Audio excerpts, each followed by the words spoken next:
இதுதான் India gate basmati அரிசி. என்கிட்ட இந்தியா கேட்ல இது காஃபி பொடி அது நினைச்சுக்கோங்க. ஸோ இந்த இந்தியா கேட்டோட பேரண்ட் கம்பெனி பேரு KRBL லிமிடெட், அதாவது குஷிராம் அண்ட் பிஹாரிலால் லிமிடெட். இதுக்கு மேலே இந்த ஸ்டிக்கர் தேவையில்லை. ஸோ இந்த கம்பெனிக்கு ஏன் இந்தியா கேட்டுங்கிற பேர் வச்சாங்க அப்படிங்கிறதுல இருந்து இந்த கம்பெனி இப்ப அண்டர் வேல்யூடா, இப்ப கரண்ட் டைம்ல 285 ருபீஸ்ல போயிட்டு இருக்கு. ஸ்டில் இது நீங்க கன்சிடர் பண்ணலாமா, லாங் டர்ம்ல இதுல உங்களுக்கு என்ன ப்ராஃபிட் போகுதுங்க கம்ப்ளீட் டீடைல்ஸ் இந்த வீடியோல பார்க்கலாம். ஏதோ சமயக்கான மாதிரி இருக்குன்னு நினைக்காதீங்க, இது ஸ்டில் தான். இப்ப நம்ம வீடியோக்குள்ள போலாம். Welcome back to finance nets. This is wise behind your buys and here we provide value for your time. இந்த சேனலை சப்ஸ்கிரைப் பண்ணி இந்த வீடியோ லைக் பண்ணிக்கோங்க. நம்ம வீடியோவை இப்போ ஸ்டார்ட் பண்ணலாம்.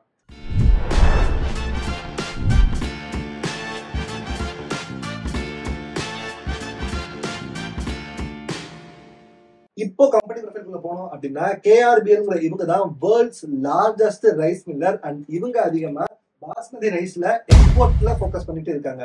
இப்ப இவங்களுடைய கம்பெனி ஹிஸ்டரிக்குள்ள போனோம் அப்படின்னா இவங்களுடைய ஸ்டோரி 1889ல இருந்து ஸ்டார்ட் ஆயிருக்கு. பிரிட்டிஷ் இந்தியால இருந்து மோர் தென் 100 இயர்ஸ் ஆஃப் எக்ஸ்பீரியன்ஸ் இவங்களுக்கு இருக்கு. இவங்க ஸ்டார்டிங்ல ஒரு சாதாரண ஸ்மால் ட்ரேடிங் கம்பெனி ஆரம்பிச்சாங்க. ரைஸ் மாதிரி மற்ற கிரெயின்ஸை வாங்கி விற்கிற கம்பெனி ஆரம்பிச்சாங்க லைலாபூர் பாகிஸ்தான்ல. எஸ், பாகிஸ்தான்ல இருக்கக்கூடிய ஒரு ஹிந்து குரூப் இவங்க. ஸோ இவங்க குஷிராம் அண்ட் பிஹாரிலால் அப்படிங்கிற 2 பேரும் சேர்ந்து இந்த ட்ரேடிங்கை பண்ண ஆரம்பிச்சாங்க. லேட்டர் இவங்களோட ரெப்புடேஷன் வளர்ந்தது, அதனால இவங்களோட குவாலிட்டி அண்ட் ட்ரஸ்ட் அதிகமாச்சு. இதனால மக்களுக்கு இவங்களுடைய பிராண்ட் மேல ஒரு நம்பிக்கை வந்துச்சு. அதனால KRBL அப்படின்னு சொல்லிட்டு ஸ்டார்ட் பண்ணாங்க. லேட்டர் இந்தியாவுக்கு இண்டிபெண்டன்ஸ் கிடைக்குது. ஸோ பாகிஸ்தான் தனியா இந்தியா தனியா பிரியும் போது இவங்க பாகிஸ்தான்ல இருந்து இந்தியாவுக்கு பார்ட்டிஷன்ல நமக்கு இங்க வராங்க. ஸோ இங்க இந்தியாவுக்குள்ள வந்துட்டு அவங்களுடைய பிசினஸ் சாதாரணமா தொடங்குறாங்க. அண்ட் 1980s வரைக்குமே இவங்களுடைய இந்த ஸ்மால் ட்ரேடிங் கம்பெனி அப்படியே தான் போயிட்டு இருக்கு. பட் 1980sல தான் ஒரு சிக்னிஃபிகன்ட் மூவ் பண்றாங்க. பாஸ்மதி ரைஸ்க்குள்ள என்டர் ஆகுறாங்க. இந்த பாஸ்மதி ரைஸ் அப்பையில இருந்து இப்ப வரைக்குமே ஒன் ஆஃப் த பிரீமியம் ப்ராடக்டா தான் கருதப்படுது. ஏன்னா இந்த ரைஸோட குவாலிட்டி எப்பவுமே அதிகமா இருக்கணும்னு சொல்லிட்டு தான் மக்கள் எதிர்பார்ப்பாங்க. அதுக்கேற்ற மாதிரி ஒரு பிரீமியம் ப்ராடக்ட் செக்மெண்ட்குள்ள என்டர் ஆயிட்டு அதுக்கான மில்ஸை இவங்க ஸ்டார்ட் பண்றாங்க. இந்த டைம்ல தான் ஒரு புது கேரக்டர் இன்ட்ரடியூஸ் ஆகுறாரு, அனில் மித்தல் அப்படின்னு சொல்லிட்டு ஒருத்தர். ஸோ இவங்களோட ஃபேமிலியில இருக்கிற எல்லாருக்கிட்டையும் கம்பல் பண்றாரு, நீங்க பாகிஸ்தான்ல பழைய பார்ட்னர்ஸ் வச்சிருக்கீங்க, அதாவது இந்த கம்பெனி ஓடுறதுக்கு சில பார்ட்னர்ஸ் இருக்காங்க, அந்த பார்ட்னர்ஸ் கிட்ட இருந்து மொத்தமா விலைக்கு வந்திருக்காங்க. நம்ம இப்ப இந்தியாவுக்குள்ள வந்துட்டோம், நம்ம ஒரு இந்தியன் கம்பெனி, பாகிஸ்தான்ல நமக்கு எந்த தொடர்புமே இருக்கக்கூடாது அப்படின்னு சொல்லிட்டு மொத்தமா வெளியே வந்துட்டாங்க.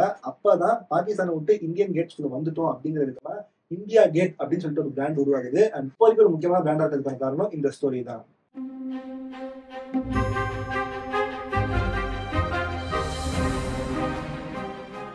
ஸோ இப்போ நம்ம ப்ரமோட்டர் அனாலிசிஸ் பண்ணிடலாம்.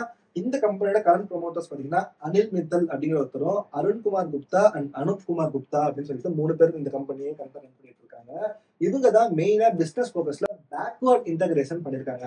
அதாவது ஃபார்ம் லேண்ட்ஸ், இந்த அரிசிகள் எல்லாத்தையுமே இவங்க டைரக்டா ஃபார்மிங் பண்ணி லேண்டுமே இவங்களே ஓன் பண்றாங்க.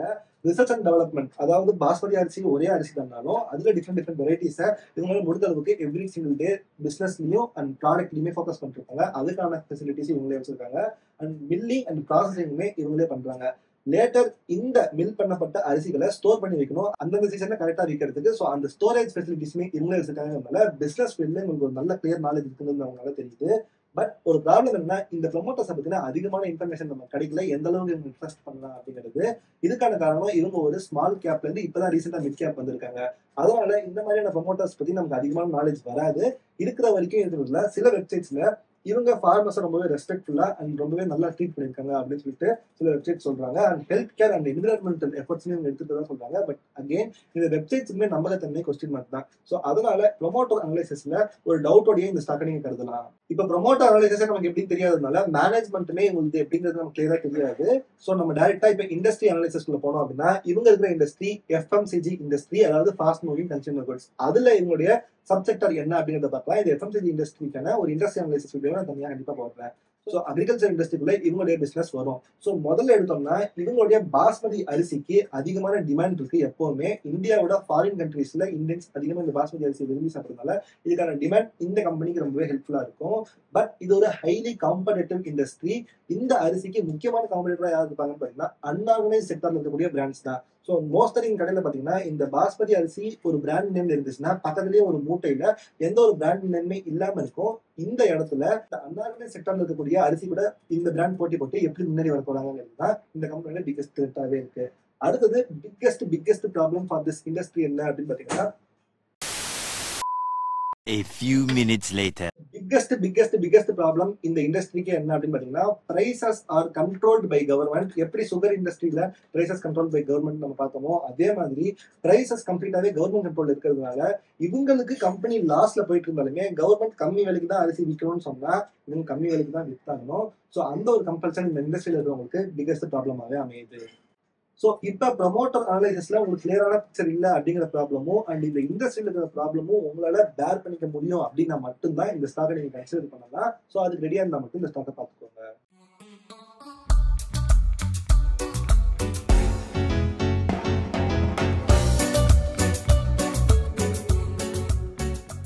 இப்ப நம்ம இந்த கம்பெனியோட ரெவன்யூ ஸ்ட்ரீம்ஸ்குள்ள போனோம் அப்படின்னா 60% of the revenue split domestic மார்க்கெட்ல இருந்து இந்தியாக்குள்ள இருந்து வருது அண்ட் another 40% பொட்டன்ஷியலி ஃபாரின் கண்ட்ரீஸ்ல இருந்து வருது. முக்கியமா மிடில் ஈஸ்ட், யூரோப் அண்ட் யூஎஸ்ஏல இருந்து வந்திருக்கு. ஸோ உங்களுக்கு புரிய வேண்டியது என்னன்னா, இந்த எல்லா இடத்துலயுமே இந்தியன்ஸ் அதிகம். ஸோ அங்க போயிட்டும் நம்மளுடைய இந்தியன்ஸ் தான் இந்த பாஸ்மதி அரிசியை கன்சியூம் பண்ணிட்டு இருக்காங்க. பட் இந்த மிடில் ஈஸ்ட், யூரோப்ல இருந்து வரக்கூடிய டாலர் இன்கம் இந்த கம்பெனிக்கு ஒரு மேஜர் ஹெல்ப்பா அமையலாம், பூஸ்டா இவங்களுடைய பிசினஸ்க்கு இருக்கலாம்.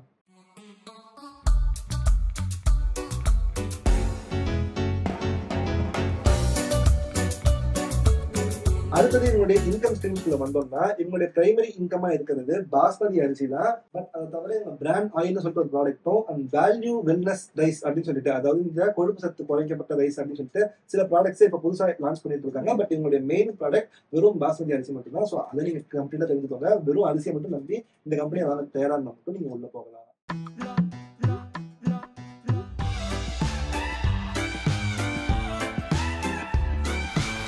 ஸோ இப்போ நம்ம இந்த கம்பெனியோட பேலன்ஸ் ஷீட்குள்ள வந்தோம் அப்படின்னா இவங்களுடைய மார்க்கெட் கேப் 6500 crores இருக்கு.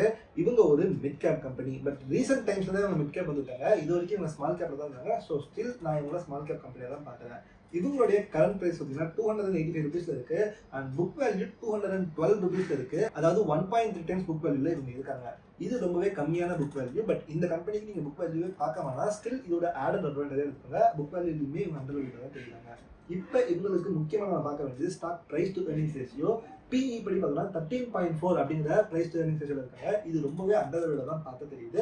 இதோட கம்பேரிசன் நம்ம இப்போ கீழே போகும்போது பார்க்கலாம். அதுக்கு முன்னாடி இவங்களோட டிவிடெண்ட் ஈல்டு பார்த்தீங்கன்னா 0.35% இருக்கு. டெக்னிக்கலி இது ரொம்ப கம்மி தான். பட் இவங்க ஒரு மிட் கேப் கம்பெனி அப்படிங்கிறதுனால இவங்களுடைய க்ரோத்துக்கு அதிகமாக இன்வெஸ்ட் பண்ணிட்டு இருக்காங்க. அதனால நீங்க இந்த டிவிடெண்ட் ஈல்டை ஒத்துக்கிட்டு தான் ஆகணும். ஃபேஸ் வேல்யூ 1ல இருக்கு. ஸோ மோஸ்டா ஸ்டாக் ஸ்பிட்லாம் நடக்கிறதுக்கு சான்சஸ் இல்லை. அடுத்தது ஒரு முக்கியமான ப்ராப்ளம் என்னன்னு பார்த்தீங்கன்னா இவங்களுடைய டெட் டு ஈக்விட்டி ரேஷியோ பார்த்தீங்கன்னா 0.11 இருக்கு. கம்மி தான். பட் ஸ்டில் இந்த டெட் கூட இல்லாமல் இருக்கிற கம்பெனிஸ் தான் நம்ம மோஸ்ட்டாக பார்ப்போம். ஒரு மிட் கேப் கம்பெனிக்கு டெட்டே இல்லாமல் இருக்கிறது ரொம்பவே கஷ்டம். ஸோ இந்த 0.11 ஒரு அக்செப்டபிள் ரேஷியோ தான். பட் இது உங்களுக்கு ஓகேவா? ஆல்ரெடி சொன்ன 2 ப்ராப்ளம்ஸ் கூட இதுவும் ஒரு ப்ராப்ளமாக ஆட் பண்ணிக்கோங்க. இப்போ இந்த கம்பெனியோட ரிட்டர்ன் ஆன் கேபிட்டல் எம்ப்ளாய்ட் பார்த்தீங்கன்னா 15.8%, ரிட்டர்ன் ஆன் ஈக்விட்டி 12.5% தான் இருக்கு. இது ரொம்பவே ஒரு நல்ல நம்பர்ஸை தான் நான் பார்க்குறேன். இங்கே நான் ரொம்பவே புல்லிஷாக இருக்கேன். ஸோ இப்போ இந்த கம்பெனியோட பிஇ ரேஷியோ சார்ட்ல பார்த்தோம் அப்படின்னா ஒரு டைம்ல இவங்க 33 பிஇ ரேஷியோல இருந்தாங்க. பட் இப்போ 21 அப்படிங்கிற பிஇ ரேஷியோட கம்மியாக தான் இருக்காங்க. சொல்ல போனால் 13 பிஇ ரேஷியோல இருக்காங்க. ஸோ இதுக்கான காரணம் பார்த்தீங்கன்னா இதுக்கு முன்னாடி இவங்க கொஞ்சம் ஓவர் ஜோன்ல இருந்திருக்காங்க. ஏன்னா 471 rupees வரைக்கும் இந்த ஸ்டாக் போயிருக்கு. இப்போ 258 rupeesல என்ன இருக்கு, ஏன் இந்த அளவுக்கு கம்மியாக இருக்குங்கிற காரணங்களை பார்க்கலாம். இவங்களுடைய காம்படிட்டர்ஸ் கூட நம்ம கம்பேர் பண்ணி பார்த்தோம் அப்படின்னா வருண் பிவரேஜஸ், ஹட்சன் ஆக்ரோலாம் இருக்காங்க. எல்லாருக்குமே பிஇ ரேஷியோ பார்த்தீங்கன்னா 80, 85 and 71 சொல்லிட்டு ரொம்பவே அதிகமாக தான் இருக்கு. 13 பிஇ ரேஷியோ ரொம்பவே அட்ராக்டிவா இருக்கு இந்த கம்பெனி கிட்ட. பட் மற்றவங்கள்ட்ட இல்லாத அளவுக்கு உங்கள்கிட்ட டெட் இருக்கு அண்ட் நான் ஆல்ரெடி சொன்ன சில ப்ராப்ளம்ஸுமே இருக்கு. ஸ்டாக் வாங்கலாமா வேணாமாங்கிற டிசிஷன் உங்க கையில இருக்கு. அடுத்தது இந்த கம்பெனியோட குவார்டர்லி சேல்ஸ்குள்ள வந்தோம் அப்படின்னா ஒரு மாதிரி ஜிக்ஸாக்கா இருக்கு. கொஞ்சம் ஏறி இருக்கு, கொஞ்சம் இறங்கி இருக்கு. பட் அந்த ஜிக்ஸாக் ரொம்ப அதிகமா இல்லை. ஸோ ஒரு நாமினல் வளர்ச்சி தான் இருக்கு. இது நம்ம பெருசாக சொல்றதுக்கு எதுவுமே இல்லை. பட் எக்ஸ்பென்சஸ் பார்த்தோம்னா அதிகமாயிட்டே இருக்கு.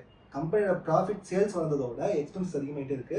இதுக்கான காரணம் நம்ம ஆல்ரெடி பார்த்தோம். டெட் அதிகமாக இருக்கிறதுனால இவங்களுக்கு அதிகமாக டெட்டை பே பண்றதுல நிறைய காசு போயிடுது. அண்ட் இதுல நம்ம முக்கியமாக பார்க்க வேண்டியது இந்த கம்பெனிக்கு மேபி டாலர் டெட் இருக்கலாம். இதோட எக்ஸாக்ட் சோர்ஸ் எனக்கு கிடைக்கல. பட் ஒருவேளை இவங்க அமெரிக்கால இருந்து டாலர் மூலமா டெட் வாங்கிட்டு இருந்தாங்க அப்படின்னா அது இந்த கம்பெனியோட ஃபெயிலியர் கூட ஒரு காரணமா போய் அமையலாம். ஸோ அந்த ஒரு திருப்தியுமே மனசுல கண்டிப்பாக ஞாபகம் வச்சுக்கோங்க. அடுத்தது இவங்களுடைய ஏர்னிங்ஸ் பர் ஷேர் குறைஞ்சிட்டே வந்திருக்கு. 5.98 இருந்தது, கொஞ்சம் கொஞ்சமாக 3.78 வரைக்கும் வந்திருக்கு. இந்த கம்பெனியோட ஃபால்க்கு முக்கியமான காரணம் இதுதான். ஸோ இவங்களுடைய ஏர்னிங்ஸ் குறைஞ்சதுக்கு அகெயின் காரணமாக இருக்கிறது டெட்டு தான். ஸோ இந்த டெட்டை நீங்கள் கன்சிடர் பண்ணிட்டு அதுக்கப்புறமா ஸ்டாக் வாங்க டிசிஷன் எடுத்துக்கோங்க. இது ரொம்பவே இம்பார்ட்டன்ட்டாக நீங்கள் யோசிச்சுக்கோங்க. ஸோ ஒரு 10 year டென்யூரில் பார்த்தோம் அப்படின்னா காம்பவுண்டட் சேல்ஸ் க்ரோத் ஒரு 6%, compounded profit growth 9%, stock price கேடர் 13% அண்ட் ரிட்டர்ன் ஆன் ஈக்விட்டி 17% இருக்கு. ஒரு லாங் டேர்மா பார்க்கும்போது இது ரொம்பவே ரீசனபிளா தெரியுது. பட் ஷார்ட் டேர்ம்ஸ்ல அதிகமான ஃபால்ஸ் இவங்களுக்கு வந்திருக்கு. ஸோ இவங்களுடைய ரிசர்வ்ஸ் பேலன்ஸ் ஷீட்ல போய் பார்த்தோம் அப்படின்னா ரிசர்வ்ஸை கன்சிடரபிளா ஏற்றிட்டாங்க. 805லேருந்து இப்போ 408.35 crores வரைக்கும் வளர்த்துருக்காங்க. ஸோ ரிசர்வ்ஸ்ல இவங்க பயங்கரமா பூஸ்டப் பண்ணிக்கிறது ரொம்பவே நல்ல விஷயமா இந்த கம்பெனிக்கு நீங்க கன்சிடர் பண்ணிக்கலாம். இவங்களுடைய கேஷ் ஃப்ளோ பேட்டர்ன்ஸ்குள்ள பார்த்தோம் அப்படின்னா இவங்களுடைய கேஷ் ஃப்ளோ ஆக்டிவிட்டிஸ் ஆப்ரேஷன்ஸ்ல மேலேயும் கீழேயும் போயிட்டு இருக்கு. அகெயின் இதுக்கும் அந்த டெட் தான் காரணமா இருக்கு. டெட் எப்பெல்லாம் இவங்களுக்கு அதிகமாகுதோ அப்பெல்லாம் இவங்க அதிகமாக கேஷ் ஃப்ளோவை லூஸ் பண்ற இடத்துல போயிருக்காங்க. But cash flow from investing activity ஃபுல்லாக நெகட்டிவ்ல இருக்கு. இது நெகட்டிவ்ல தான் இருக்கும். இந்த கம்பெனி அதிகமான இன்வெஸ்ட்மெண்ட் பண்றது மூலமா இந்த கம்பெனியோட வளர்ச்சிக்கு இவங்க கான்ட்ரிபியூட் பண்றாங்க. Cash flow from financing activities மைனஸ்ல தான் இருக்கு. காரணம் என்னன்னு பாத்தீங்கன்னா இந்த கம்பெனி அவங்க டெட்டை ரீபே பண்ண கேஷ் ஃப்ளோ ஃப்ரம் ஃபைனான்சிங் மைனஸ்ல தான் போயிட்டு இருக்கும். ஸோ இதுவுமே ஒரு நல்ல விஷயம் நீங்க பார்க்கணும்.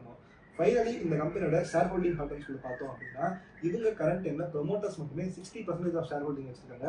நம்ம இயர்லி பேட்டர்ல பார்க்கும்போது 58% வச்சிருக்காங்க 2017ல. இப்போ 2024ல 60%. ஸோ ப்ரொமோட்டர்ஸ் அவங்களோட ஸ்டேக்கை அதிகப்படுத்திருக்காங்க. இது ரொம்பவே நல்ல விஷயம். அடுத்தது FAI கிட்ட வெறும் 4.4% தான் இருக்கு. அண்ட் DAI கிட்ட பார்த்தீங்கன்னா 0.40% தான் இருக்கு. ஸோ FAI DAI இந்த கம்பெனியை பெருசாக கருதாத நேரத்தில் ஒருவேளை ப்ரொமோட்டர்ஸ் அவங்க ஸ்டாக்கை வித்தாங்க அப்படின்னா அதை அப்சர்வ் பண்ணுறதுக்கு யாருமே டேரக்டாக பப்ளிக் தலைமையில வந்து விடணும். அண்ட் பப்ளிக் கையில் பார்த்தீங்கன்னா 29.04% ஆஃப் ஹோல்டிங்ஸ் இருக்கு. இது ரொம்பவே அதிகம் தான். மேபி ஒரு 15 to 20 இருந்தால் நான் ஒரு நாமினலான விஷயம் எழுதிருப்பேன். இப்போ இந்த 30% பப்ளிக் ஹோல்டிங்ஸ் எனக்கு ஒரு தெட்டாக தான் தெரியுது. ஸோ இதுவுமே நீங்கள் அகைன் ஒரு தெட்டாக பார்த்துக்கோங்க. மோஸ்ட்டாக இவங்க மேலே FAI DAIக்கு நம்பிக்கை இல்லாத ஒரு ப்ராப்ளமாக இருக்கு. ஸோ கன்க்ளூசிவா இந்த ஸ்டாக்கை நான் வாங்குறேன்னா இல்லையா அப்படின்னு நீங்கள் தெரிஞ்சுக்கணும்னு நினைச்சீங்கன்னா நம்ம சேனல்ல நீங்கள் இன்சைடராக மாறணும். இன்சைடர்னா ஸ்டாக் மார்க்கெட் இன்சைடர்ல நம்ம சேனல்ல இன்சைடர் ரிட்ஸ்னு சொல்லிட்டு ஒரு க்ளோஸ்டு கம்யூனிட்டி இருக்கு. இங்கே நான் என்னெல்லாம் ஸ்டாக்ஸை வாங்குறேன் விற்கிறேங்க கம்ப்ளீட் டீட்டெயில்ஸை நான் இங்கே எவால்வ் பண்ணிட்டு இருக்கேன். இது மூலமா நீங்கள் கான்ஃபிடென்ட்டாக உங்களுடைய ஸ்டாக்ஸை வாங்கலாம். ஸோ இந்த இன்சைடர் நிட்ஸ்ல இன்னுமே அதிகமான வேல்யூஸ் இருக்கு. கீழே ஜாயின் பட்டன்ல வெறும் 30 ரூபாய்க்கு இன்சைடர் நிட்ஸ்ல ஜாயின் பண்ணுங்க. உங்களுக்கு கண்டிப்பாக வேல்யூ கிடைக்கும். ஸோ தேங்க்யூ ஃபார் வாட்சிங் the video. Signing out by Vignesh.